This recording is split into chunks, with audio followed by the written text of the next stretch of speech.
service of CNC Worldwide.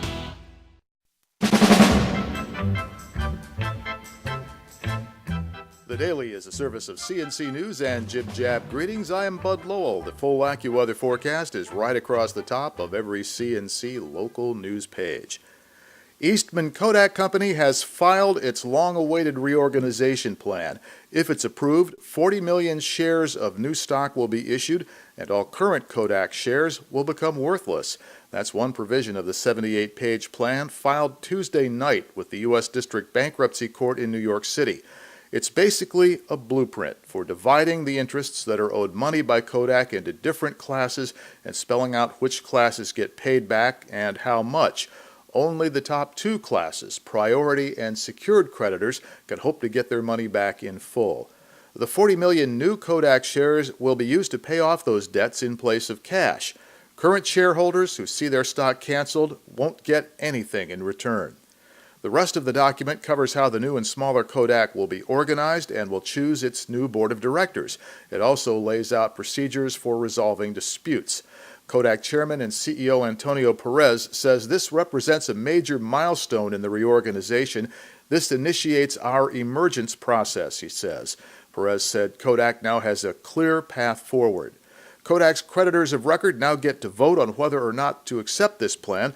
Kodak hopes the court will approve procedures for that vote by June. If a majority of the creditors approve, the court then gets the final say, and Kodak hopes that will be by September. Almost as soon as Kodak's reorganization plan became known, a motion was filed asking that Kodak retirees be represented in considering it. Two groups representing Kodak retirees filed a motion with the bankruptcy court asking for appointment of a committee to represent the interests of about 1,100 retirees who have unfunded pension claims. These amount to something in the range of $180 million. One of those groups is ECRA, the Eastman Kodak Retirees Association. ECRA President Art Roberts says these 1,100 people don't have any protection of bankruptcy law or benefit law that covers about 36,000 other claimants in the Kodak bankruptcy.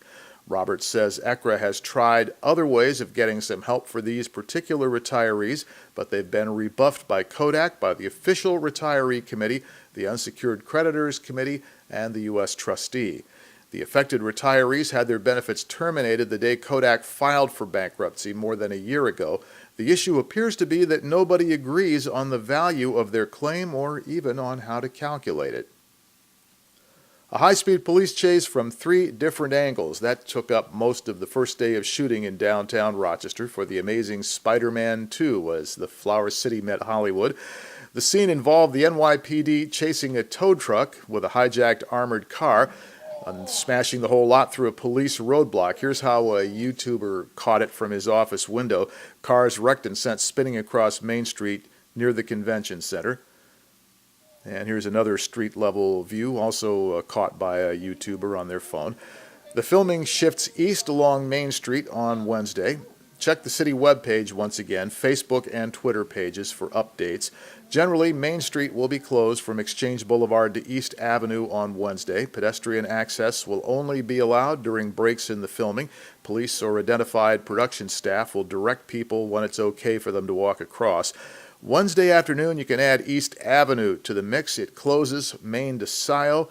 The intersection of East Avenue and Chestnut will be open intermittently for cross traffic, closed, of course, when the cameras are rolling. The bridge carrying North Clinton Avenue over the 104 Expressway closes Wednesday as its concrete deck is replaced. It's part of $4.5 million worth of bridge projects underway this week in Monroe and Ontario counties. Traffic will detour over the 104 Service Road or by East Ridge Road. Meanwhile, New York's DOT is reopening the western end of the Lake Ontario State Parkway through Orleans County at noon Wednesday. It was closed over the winter, not for construction, but as a cost-cutting move for the state. The DOT saved $70,000 by not having to plow or maintain that 2-mile stretch in the town of Carlton. Only about 800 cars a day use that stretch of highway in the wintertime. Governor Cuomo has introduced plans to streamline New York's election laws, simplify the ballot, and make it easier for candidates to get on it. This follows up on Governor Cuomo's plan to tighten state laws against public corruption. Cuomo says it should help increase voter participation and make it easier for new candidates with fresh ideas to run for office. Under this proposal, Governor Cuomo would cut back on the requirement that a candidate must get 1,000 signatures on petitions to get on the ballot. Cuomo says this is a way to keep incumbents in office because they have the know-how and the resources to put people on the streets and get those signatures. Cuomo would cut that nearly in half to a maximum of 550.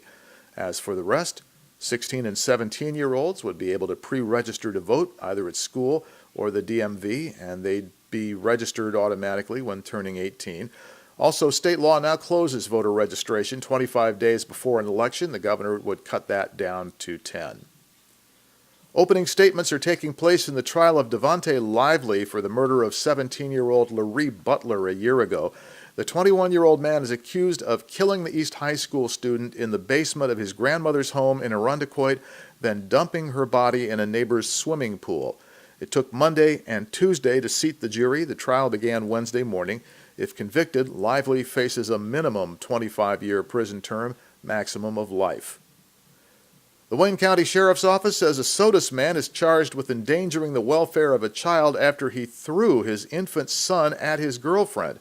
24-year-old Marcus Wickham is in the Wayne County Jail after choking his girlfriend, then throwing the 7-month-old baby at her during an argument.